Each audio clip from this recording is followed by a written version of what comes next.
Abra sua Bíblia, por favor, no livro de Atos, no capítulo 12. Atos, capítulo 12, chamo sua atenção para este texto, para nós pensarmos sobre o tema A chama não se apaga. A chama não se apaga. Atos, capítulo 12. Deixe sua Bíblia aberta aí, pois este é o texto que nós vamos expor e juntos estudar hoje de manhã. Mas eu quero que você escute esse diálogo hipotético. Imagine você, se nós tivéssemos naquele tempo, telefones celulares com WhatsApp, e fosse apresentado a você um print da tela do celular contendo a conversa de dois cristãos, o Zé Crente e o Mané Cristão. Os dois estão conversando por mensagem, e o Zé Crente diz assim: você soube o que aconteceu? Herodes decapitou o apóstolo Tiago. O Mané Cristão escreveu de volta: meu Deus do céu, sério, não pode ser.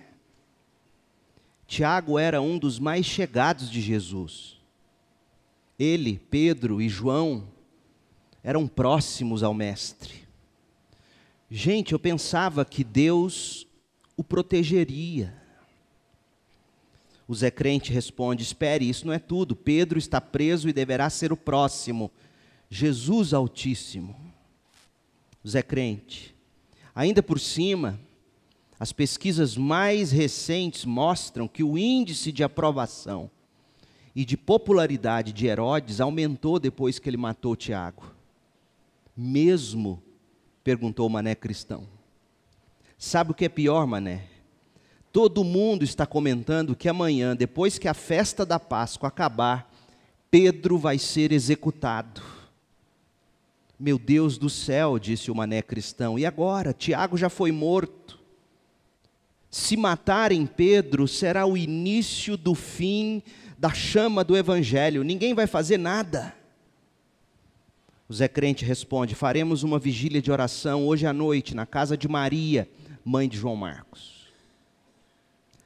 O Mané Cristão termina a conversa dizendo: tá bom, obrigado, eu te vejo lá.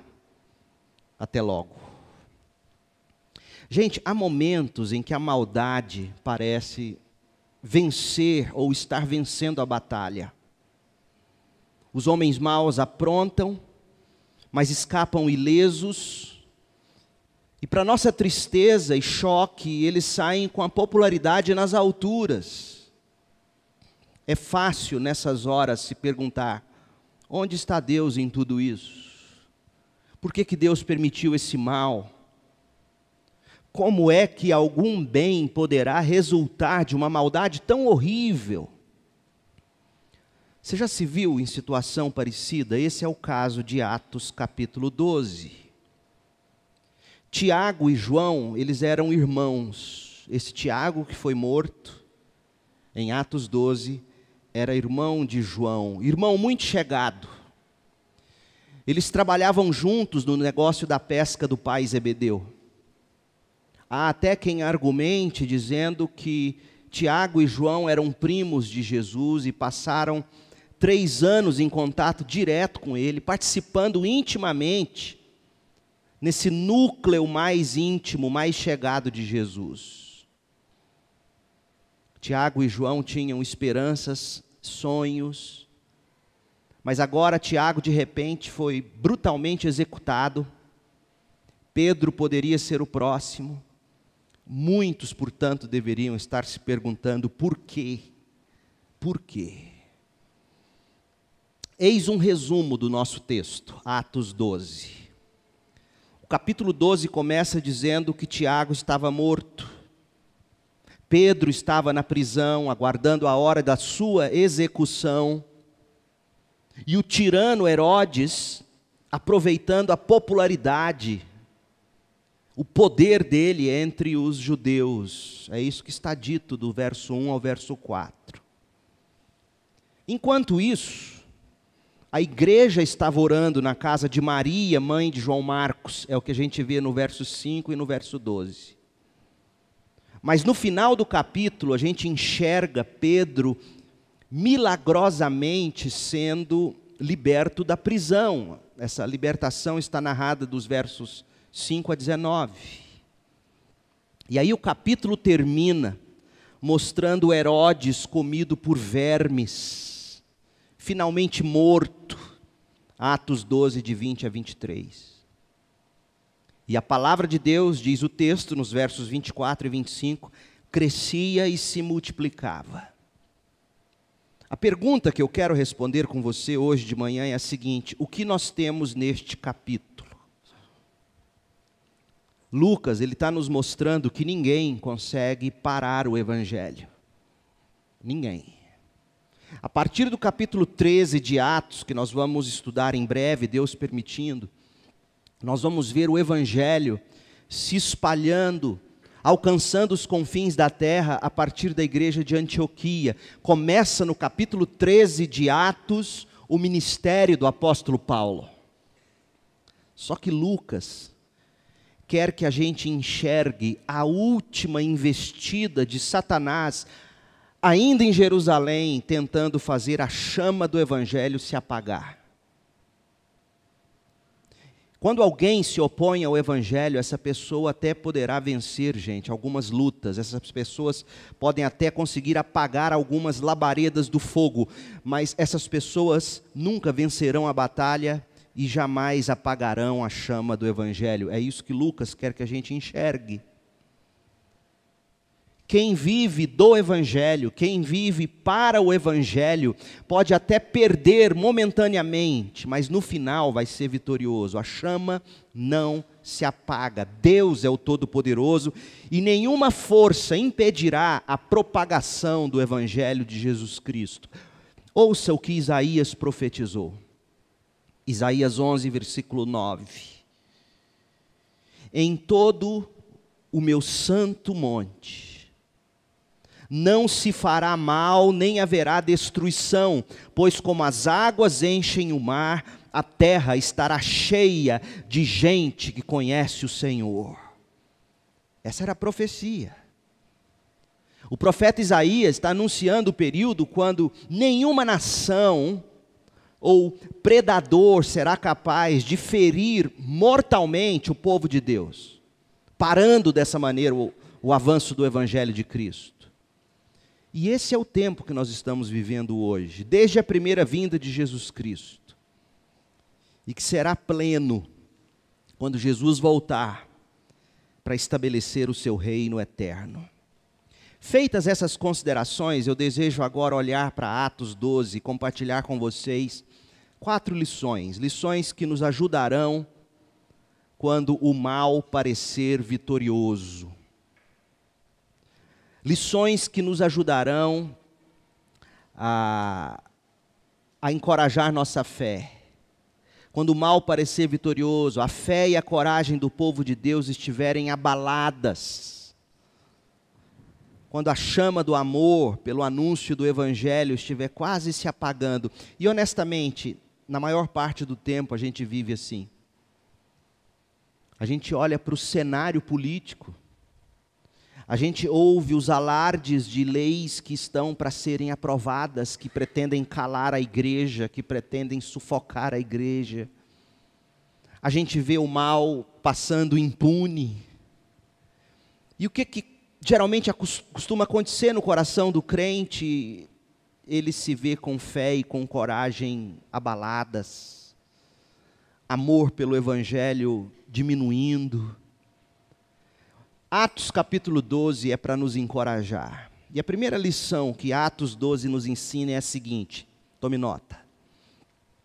Embora Deus seja todo-poderoso, Ele não impede que tragédias horríveis atinjam alguns dos seus servos mais piedosos. Embora Deus seja todo-poderoso, Ele não impede que tragédias horríveis atinjam alguns dos seus servos mais piedosos. É isso que está dito nos versos de 1 a 4. Quando você lê Atos 12, de 1 a 4, você vê o nítido contraste com o que foi narrado nos versículos anteriores. Porque em Atos 11, de 27 a 30, o que a gente enxerga é o amor da igreja. Igreja racialmente misturada, lá em Antioquia. O amor dessa igreja em Antioquia pelas igrejas judaicas afligidas pela fome. Mas quando você começa o capítulo 12, você vê o ódio de Herodes e dos judeus em Jerusalém pela igreja de Jesus que lá existia. Quer ver? Veja o contraste. Atos 11, 27. Leia comigo a partir desse ponto. Atos 11, 27. Durante esse tempo, alguns profetas viajaram de Jerusalém a Antioquia. Um deles, chamado Ágabo, pôs-se em pé numa das reuniões e predisse pelo Espírito Santo, lá em Antioquia, que uma grande fome viria sobre todo o mundo romano. Isso se cumpriu durante o reinado de Cláudio. Então os discípulos de Antioquia decidiram enviar uma ajuda aos irmãos da Judéia, cada um de acordo com suas possibilidades. Foi o que fizeram, enviando as doações aos presbíteros por meio de Barnabé e Saulo. E aí vem o nosso capítulo.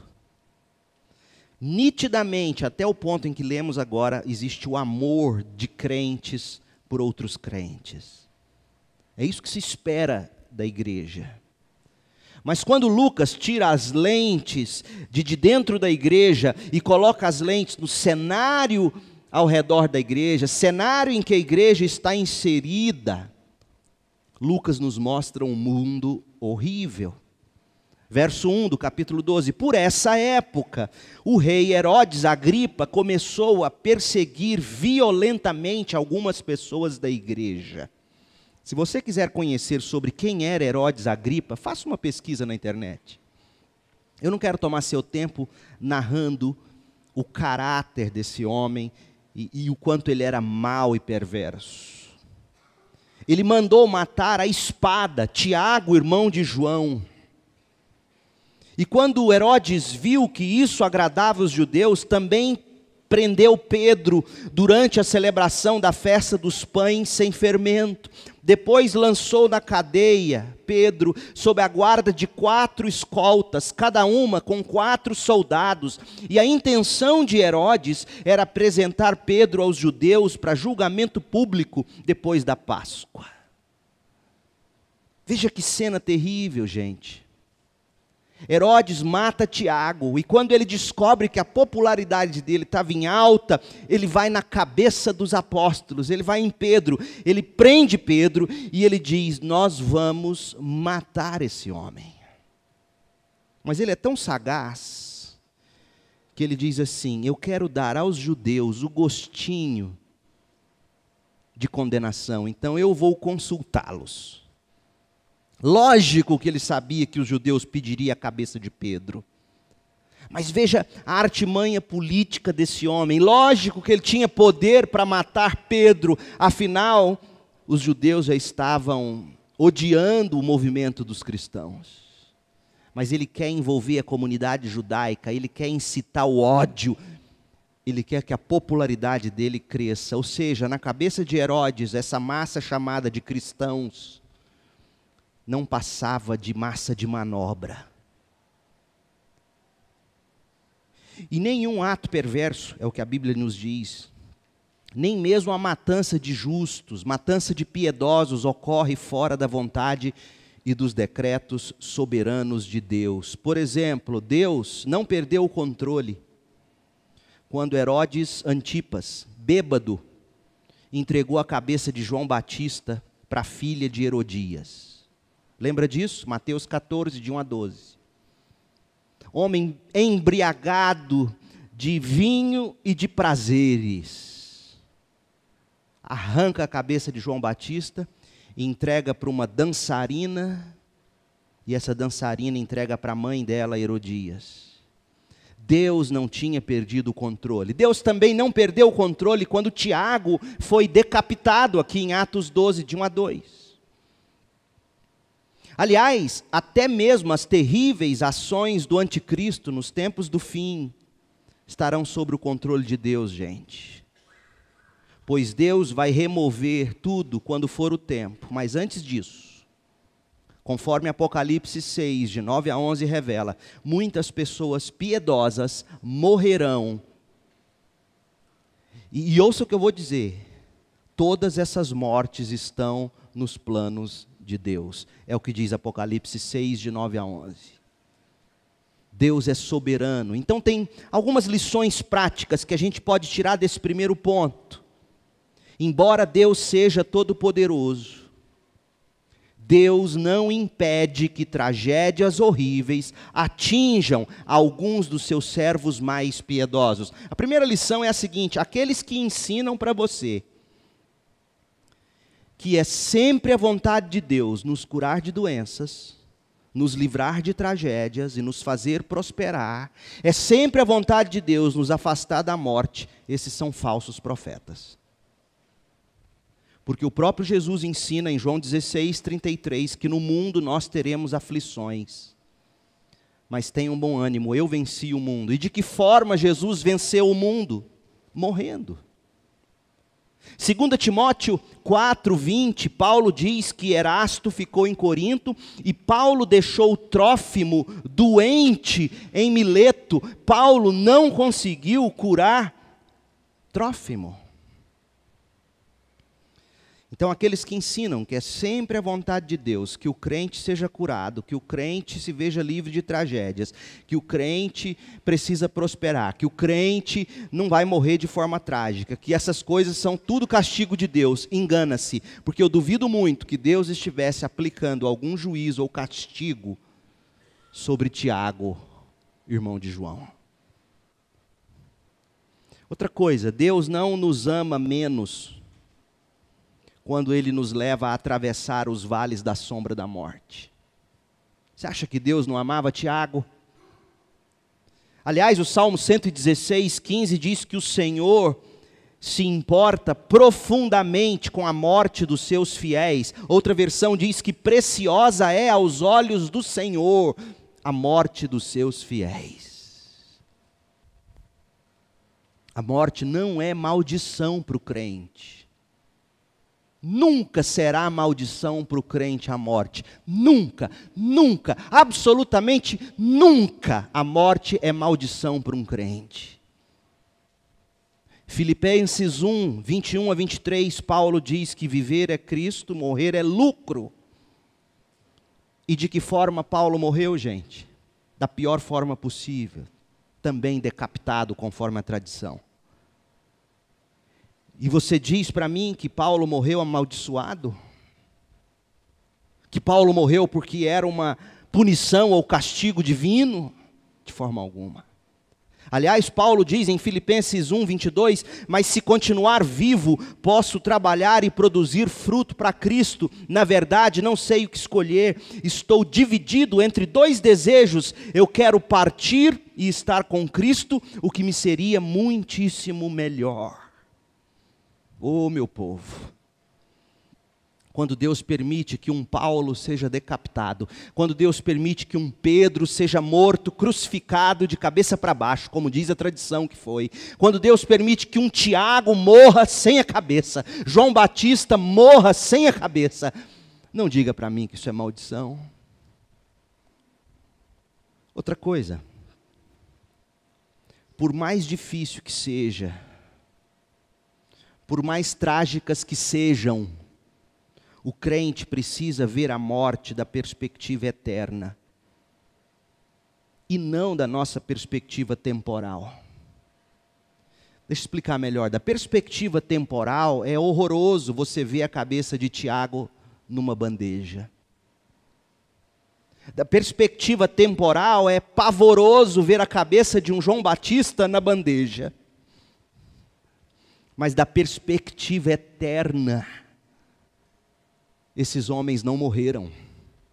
Da perspectiva eterna, eles passaram da morte para a vida. Então, se você perdeu, ou se você um dia vier a perder alguém que você ama, sendo essa pessoa cristã, e perdê-la de uma forma trágica, não enxergue a morte da perspectiva trágica, porque Deus enxerga da perspectiva eterna, e da perspectiva eterna, a morte para o crente é o que está dito em Mateus 25, 21, entre na alegria ou no gozo do seu Senhor. Não importa se você morre assassinado, decapitado, executado, comido por uma doença. Porque por mais difícil que seja, o cristão é convocado a ver a morte da perspectiva eterna e não da perspectiva temporal. E da perspectiva eterna, a morte não passa do que Jesus descreve: entrar na alegria do Senhor. Gente, assim, a morte tão repentina, a morte tão trágica de Tiago, pelas mãos do perverso Herodes, nos ensina que, embora o Deus Todo-Poderoso tenha poder para evitar tragédias, Ele não impede que tragédias horríveis atinjam alguns dos seus servos mais piedosos. E aí a primeira lição é: em tudo dai graças. Segundo, uma vez que Deus é todo-poderoso, Ele pode facilmente libertar seus servos de situações humanamente impossíveis. Uma vez que Deus é todo-poderoso, Ele pode facilmente libertar seus servos de situações humanamente impossíveis, se isso é plano dEle. E aí a gente olha para Atos 12, de 5 a 19, a gente vê que nenhuma prisão, nenhuma barreira, nenhuma dificuldade pode trancar Deus do lado de fora das nossas circunstâncias, trancar Deus do lado de fora dos nossos problemas. Grade nenhuma de qualquer prisão, situação alguma, deixa Deus fora do raio de alcance para ajudar, para socorrer, para libertar seu povo. O que a gente aprende com esse texto, ouça bem: Deus nos acha onde estivermos. Não se iluda. Deus não te esquece na prisão. Deus não te esquece no leito de hospital. Deus não te esquece no desemprego. Deus não te esquece em situação pavorosa. Deus poderia facilmente ter poupado Tiago, se essa fosse a vontade dele. Mas sabemos que não era. Da mesma forma que não foi grande coisa para Deus tirar Pedro da prisão mais segura que Herodes poderia ter montado. Talvez Herodes já sabia daquele episódio de Atos 5, 17 a 29, quando Deus libertou Pedro e João. Atos 5, de 17 a 20, quando Deus liberta Pedro e João da prisão, Herodes, sabendo daquele episódio, diz: agora nós vamos ter certeza de que esse Pedro não escapa. E aí ele monta o sistema mais seguro que ele poderia ter montado. Então, quando a gente lê esse texto, Atos 12, de 5 a 19, você precisa ler esse texto com algumas perspectivas em mente. A primeira delas é que Deus é mais glorificado quando nós estamos mais indefesos e dependentes dEle. Era o caso de Pedro. Deus é mais glorificado quando estamos mais indefesos e totalmente dependentes dEle. Outra coisa, Deus muitas vezes espera até a última hora antes de nos socorrer. E por que Ele faz isso? Porque essa é a maneira dEle nos motivar a orar. E terceiro, Deus não está limitado às orações do povo dEle, mas Ele trabalha através das orações. Olha o texto, Atos 12, 5 a 19. Enquanto Pedro estava no cárcere, a igreja orava fervorosamente a Deus por ele. Que coisa linda. O que cabia à igreja fazer, gente? A igreja não tinha influência política. A igreja não tinha nenhum senador em favor deles no Senado romano. A igreja não tinha nenhum deputado em favor deles, não tinha nenhum prefeito, nenhum vereador, nenhum governador. E deixa eu dizer bem baixinho, graças a Deus. Porque por saberem que eles não tinham ninguém por eles nessa terra, eles recorrem a Deus em oração. E enquanto a gente acha que tem muita coisa nessa terra, a gente não ora. Você marca audiência em Brasília, mas não vai à reunião de oração suplicar. É verdade ou é mentira? Então, meu povo, eu não vejo como bênção a situação política de alguns que batem no peito dizendo crente. Precisamos sim deles lá, mas nós não dependemos deles. Enquanto Pedro estava no cárcere, a igreja estava orando fervorosamente a Deus por ele. Outra ironia, verso 6. Na noite antes de Pedro ser levado a julgamento, ele fazia o quê? Dormia.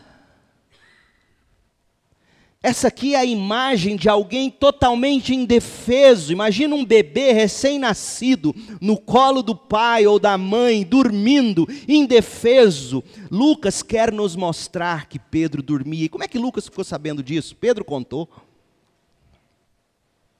Pedro contou. Pedro disse: não me restou outra coisa senão me entregar a Deus. E ele dorme. Dorme preso com 2 correntes entre 2 soldados e outros montavam guarda na porta da prisão. De repente uma luz intensa brilhou na cela. Um anjo do Senhor apareceu, tocou no lado de Pedro para acordá-lo e disse: depressa, levante-se. E as correntes caíram dos pulsos de Pedro. Que milagre! Então o anjo lhe disse: vista-se, calce as sandálias. E Pedro obedeceu. Agora vista a capa e siga-me, ordenou o anjo. Pedro deixou a cela, seguindo o anjo. O tempo todo, porém, ele pensava que estava tendo uma visão, sem entender que era real o que estava acontecendo. Passaram o primeiro, o segundo posto da guarda, e quando chegaram ao portão de ferro, o que Lucas quer mostrar para a gente? Que não existe portão de ferro que impeça Deus de agir. Por fim, Pedro caiu em si, verso 11, é verdade mesmo, disse ele, o Senhor enviou seu anjo para me salvar daquilo que Herodes e os judeus planejavam me fazer. Deus me livrou da morte. O mesmo Deus que não livrou Tiago. Quando Pedro se deu conta disso, foi até a casa de Maria, mãe de João Marcos, onde muitos estavam reunidos orando. Bateu à porta da frente. E uma serva chamada Rode foi atender. Ao reconhecer a voz de Pedro, ficou tão contente que em vez de abrir a porta, correu de volta ali para dentro, dizendo a todos: Pedro está lá na porta. Eles, porém, disseram: você está fora de si. Que povo de... Você está orando para Deus libertar o cara aparece batendo na porta, você fala que a empregada está doida? Ou vocês é que estão loucos? Ou vocês não acreditam na oração que vocês fazem? Enquanto isso, Pedro continuava batendo: sou eu, gente, abra! E quando por fim abriram a porta, o viram, ficaram admirados. Ele fez um sinal para se acalmarem e lhes contou como o Senhor o havia tirado da prisão. Contem a Tiago, esse Tiago aqui é o Tiago, irmão de Jesus, que era o líder da igreja em Jerusalém. Contem a Tiago e aos outros irmãos o que aconteceu, disse ele. Então foram para o outro lugar. Por quê? Porque nesse outro lugar tinha outra reunião de oração. Ao amanhecer houve grande alvoroço entre os soldados a respeito do que tinha acontecido. Herodes ordenou que fosse feita uma busca completa por Pedro. Não conseguiu encontrá-lo, interrogou os guardas e mandou matar os guardas. Por quê? Porque Herodes não queria que os guardas contassem a história. E Herodes partiu da Judéia e foi passar algum tempo em Cesareia. Gente, uma vez que o Todo-Poderoso é Deus, Ele facilmente liberta seus servos de situações humanamente impossíveis, se for vontade dEle. E a lição é: curve-se em oração. Terceiro, uma vez que Deus é todo-poderoso, Ele remove com facilidade os líderes humanos mais poderosos e orgulhosos que estiverem no seu caminho. Uma vez que Deus é todo-poderoso, Ele remove com facilidade os líderes humanos mais poderosos e orgulhosos que estiverem em seu caminho. Herodes era um megalomaníaco incurável. Pobre coitado, porque ele foi cruzar justamente o caminho do Todo-Poderoso. Gente, não tenha ódio de quem está nesse momento em Brasília tentando aprovar qualquer coisa que queira nos prejudicar como crentes. Não tenha ódio não. Faça como Jesus fez na cruz: Senhor, perdoa, eles não sabem o que fazem, porque quando alguém faz uma coisa dessas, não se iluda, eles não estão cruzando o meu e o seu caminho, eles estão cruzando o caminho do Senhor Deus Todo-Poderoso. Creia nisso, ame mais, odeie menos. Porque ai daquele que cruza o caminho do Todo-Poderoso. Olha o que aconteceu com Herodes, capítulo 12, verso 20. O rei Herodes estava muito irado com o povo de Tiro e Sidom, pois haviam diminuído a remessa de dinheiro das arrecadações. Então ele foi lá em Tiro e Sidom para resolver o problema de impostos. Ele queria que a CPMF desse certo. Ele foi lá atrás de mais imposto. Assim, as duas cidades se uniram na tentativa de reconciliar com o rei, pois dependiam das terras do rei para obter alimento. Então note o seguinte, gente, enquanto a igreja se unia para alimentar os famintos, Atos 11, de 27 a 30, Herodes agia para acentuar a fome das pessoas. Então, tendo conquistado o apoio de Blasto, assistente pessoal do rei, o povo da cidade conseguiu uma audiência com Herodes. Sabe-se lá que propina foi paga a esse Blasto. Com certeza algum tipo de benefício Blasto recebeu para poder abrir a agenda de Herodes, para aquele povo da cidade falar com Herodes. Será que isso parece com o Brasil? No dia marcado, Herodes, vestido com seus trajes reais, e a tradição diz que ele estava vestido com uma roupa toda feita em prata. Imagina a pompa, a vaidade. Sentou-se em um trono e fez um sinal, um discurso para eles. O povo ovacionava gritando: é a voz de um Deus e não de um homem. Porque a tradição também conta que os raios de sol batiam na roupa dele e reluziam. E todo mundo chamava ele de Deus, e ele gostava, e ele recebia a glória.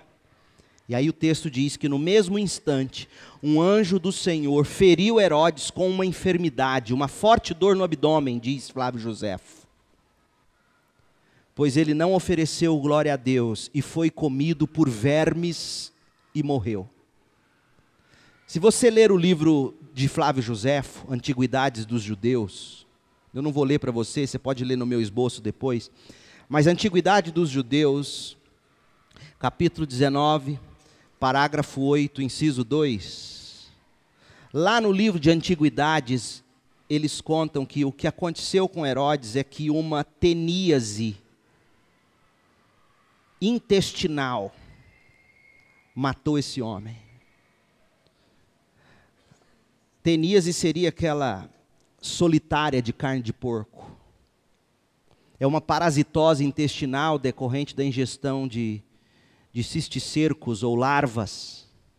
E esse verme adulto no intestino humano provoca aumento da motilidade intestinal e inflamação crônicas. Então, pasme, sim, Herodes morreu comido por bicho de carne de porco. Quem diria? Gente, Deus tem suas formas de tirar os obstáculos do seu caminho.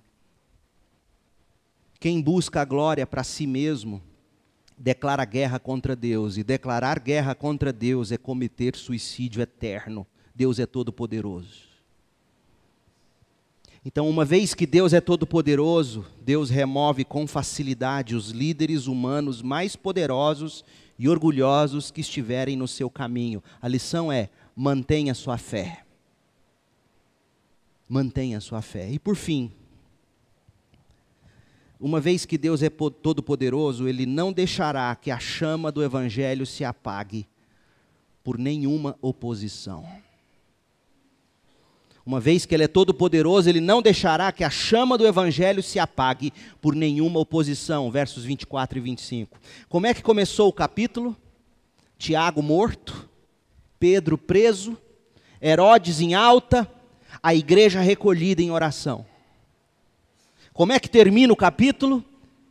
Enquanto isso, a palavra de Deus continuava a se espalhar e havia muitos novos convertidos. Gente, a chama não se apaga. Verso 25, quando Barnabé e Saulo terminaram sua missão em Jerusalém, voltaram para Antioquia, levando com eles João Marcos. E aí o capítulo 13, que veremos a seguir, nos conta a história da expansão do Evangelho até os confins da terra. O Todo-Poderoso não deixa a chama do Evangelho se apagar diante de nenhuma oposição. Qual é a lição? Siga com esperança e com amor, pregando o Evangelho. Então essa é a história do nosso texto. Eis o resumo da nossa conversa. Se o Deus Todo-Poderoso nos livra da perseguição, ou se nós morremos por causa da nossa fé, não importa.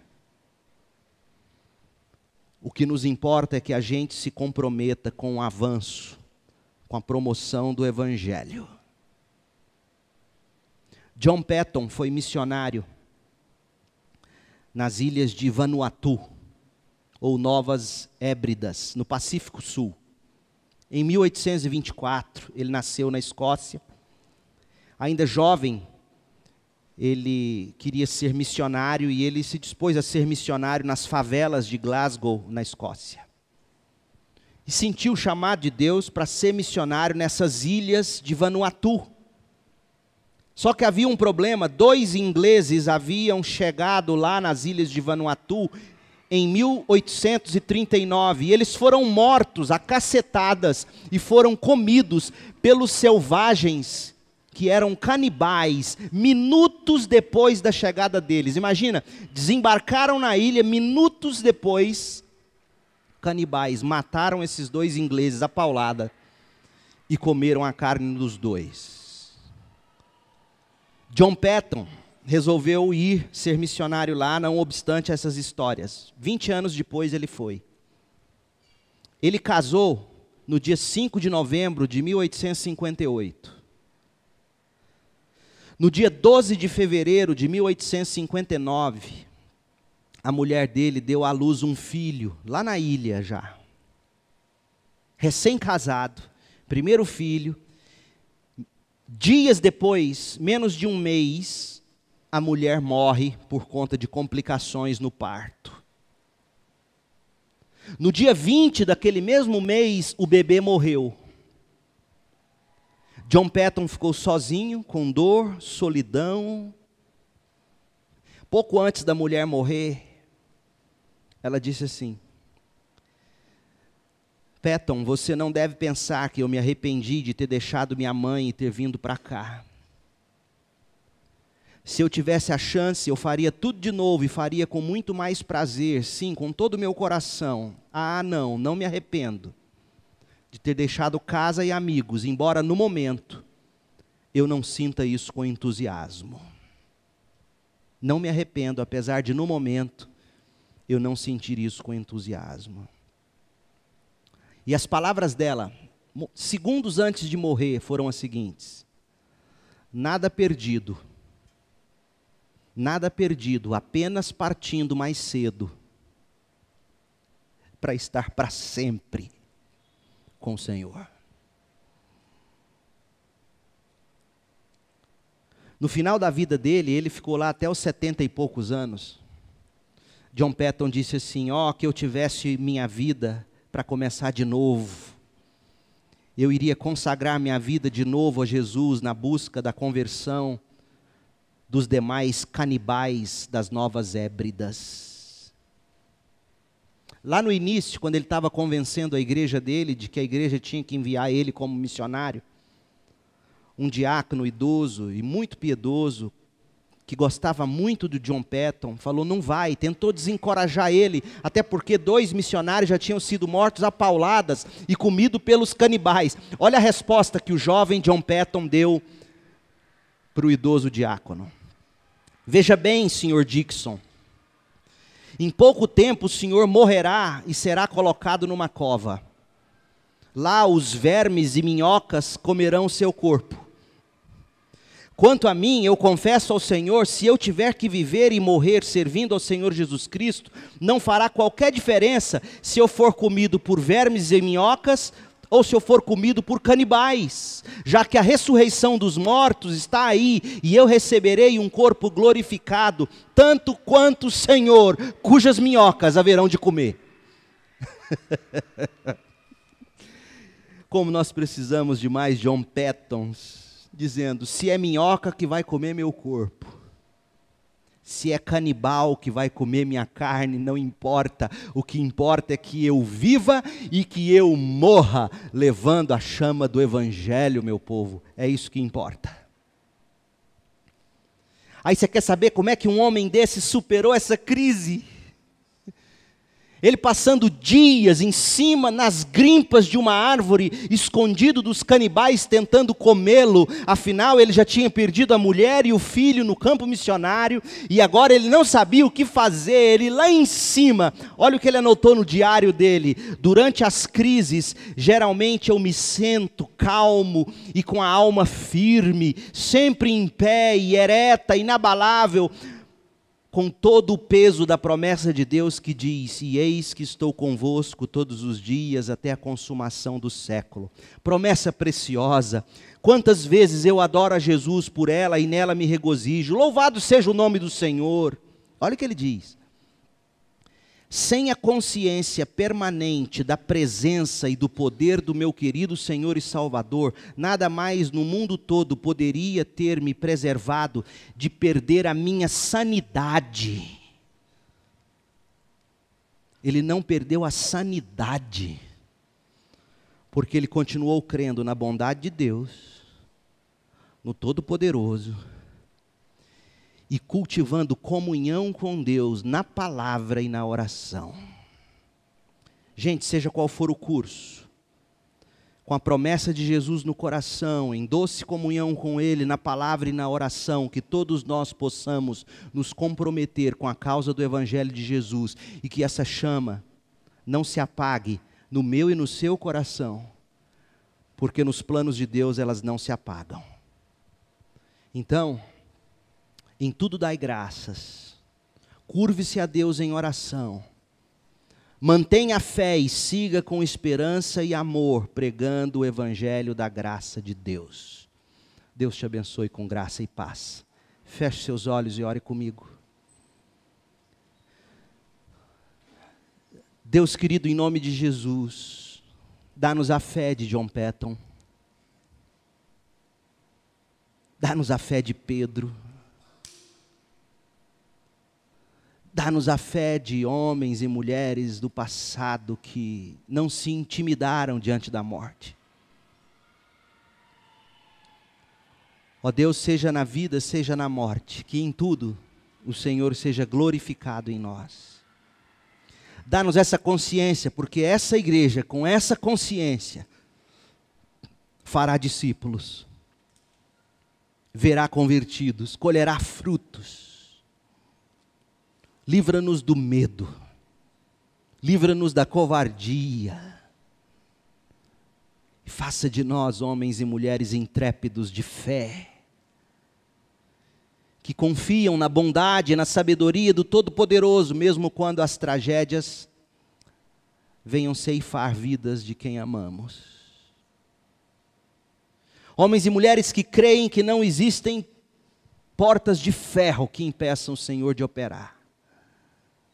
Homens e mulheres que acreditam, que sabem que ai daquele que cruza o caminho do Senhor, portanto nós não precisamos buscar justiça com as mãos. Homens e mulheres que entendem que a chama não se apaga. Ó Deus, dá-nos essa consciência. É no nome de Jesus que oramos. Amém.